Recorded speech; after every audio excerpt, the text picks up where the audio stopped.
Hi again, everyone. Mark Wormsley here at the Arts and Culture Network. I'm joined by Christine Matovich at CommonTime, and we've been having some wonderful conversations. What I love about meeting Christine is the giggles. We do tend to giggle quite a lot, and she's just started doing so again, which is lovely. I love it. I use these little videos as an opportunity to track our growth, and just where are we now? We're on the 9th of June. 2023, and we now have, including our new group, 34,000 members in our group, which is great. Over 200 people are joining every day at the moment, which is keeping me busy, but keep it coming. That's great. Christine, thank you so much for joining me again today. Whereabouts are you? Mark, thanks for having me today, and it's lovely to meet everybody. I am in a place called Biblingen, which is south of Stuttgart in Germany. In Germany, lovely. And what's on your desk at the moment? What kind of projects can you describe that would allow us all to understand the valuable work that you're doing? Thank you so much for asking. Right now, just finished up with a wonderful client meeting. This is a return client who uses CommonTime and our valued teaching artists to get into classrooms, to work with PhD candidates and masters and MBAs on how to incorporate the arts into financial learning, especially going into the workplace. And as of today, we are further developing courses for them, as well as integrating our artists into their current marketing and consumer profile courses. And then they asked us for their end of year closing, to do their end of year closing with the arts and one more engaging arts experience. We started this off in about April of last year, and now this is our 5th time to go back to them on request. That's just one. We've been providing teacher training for the Shiv-Nader schools. Just to give people a little bit of an idea, there are 1.5 million schools in India, of which there's a new education policy, and the new education policy is requiring that the arts and humanities get back into the schools. Now, while this is in effect as a law, sometimes it takes time for it to actually be enacted. However, some schools, such as FIIB, the Fortune Institute of International Business, they really love and value what the arts are going. And again, these connections are coming through a network. And for people who say we need creativity, we need that return to our humanity, our EQ, our emotional connections, but above all, that creativity that will, forgive me for saying this, Mark, that will never come from, I like to say never, from AI or Chat GPT. A fun exercise for any of your clients out there, or anybody in our network. I would love it if you put into Chat GPT and say, I want to sing a high C like an opera singer, and then see what Chat GPT comes up with, because when you read it, you realize the arts are individual and human and process-based. That's fantastic. I'm so going to do that. I'm going to try that. Yeah, one of our other members, Jason Levinson, he just posted something similar. He asked for directions to somewhere, I think, and it exposed all sorts of flaws. But yes, and also I think somewhere on our website there's a recording of a talk we did a year or so ago. It was Alistair Frost, who is a futurologist, and he did a talk actually pre-Chat GPT on the 5 things that we will always be able to do better than our computers.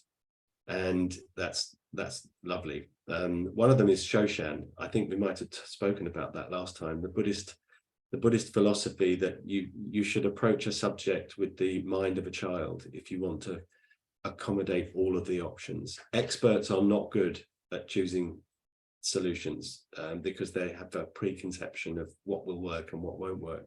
That's fascinating. Anyway, I'm digressing. Seriously, 1.5 million schools in India. Wow, that's just crazy. I think we're probably like about 40,000 in the UK, probably only.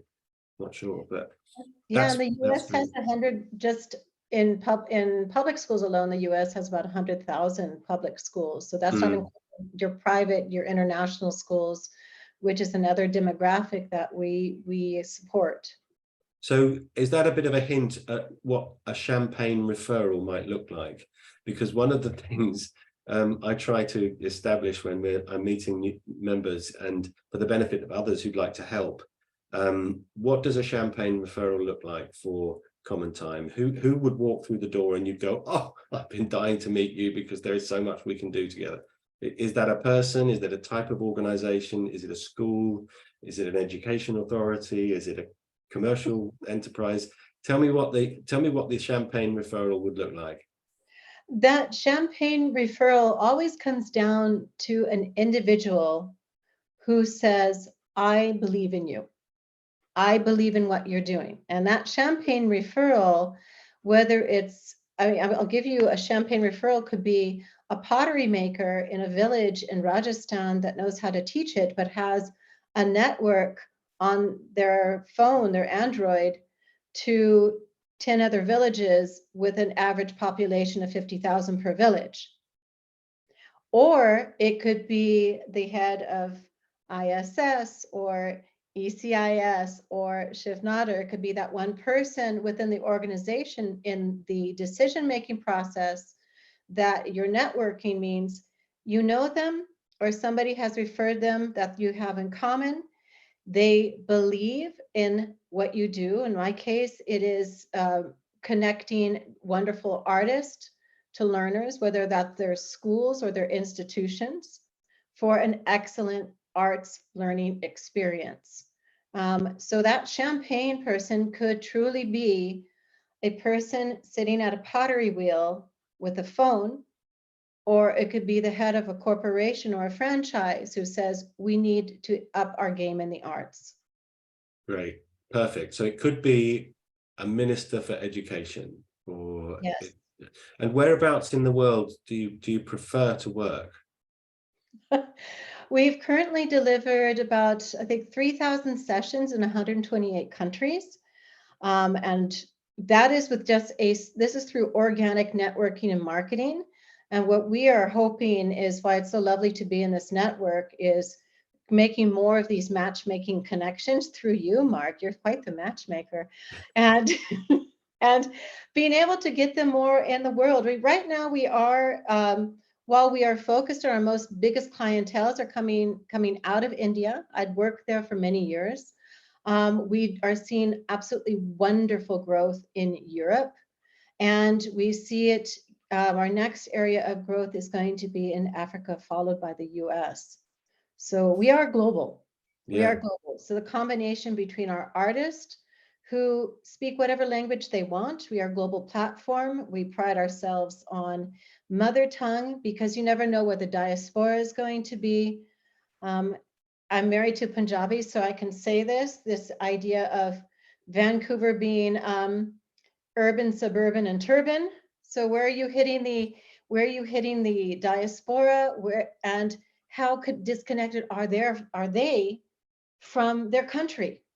And so we are doing a reciprocal approach for our clients in India, where they're offering us their art forms to reach out for people interested and the diaspora, and vice versa. So that's a little bit of where we are in the world, where our targeted market is, and where our growth parts. But right now, we are open to everything, and we are a B2B, B2C. Sorry to give the arts people out there, it took me some time to learn, like B2B, who's she? A business to business, and then a business to consumer, because the arts are individual. And that champagne referral still is an individual. Yeah, absolutely. And people deal with people. So that's great. That's a wonderful explanation for us. And I can already think of people who I will be wanting to introduce you to based on that, which is great. And I imagine if you search CommonTime pretty much anywhere, we'll find you. Would that be accurate? If you wanted to add one more thing that'll get the SEO even better, it would be CommonTime Online. And that would get you there even faster to find out more. Well, we'll pop links wherever we present this video. But so Christine, thank you so much for doing this, and thank you for being such a valued member of our gang. It's rather special when two global organizations get to come together, which is what's happened with us. And I'm sure there'll be some members who want to learn more and may well have that champagne referral sitting there waiting for you. So thank you once again for being a member of our gang and for joining me today for this. I love it. I'm honored.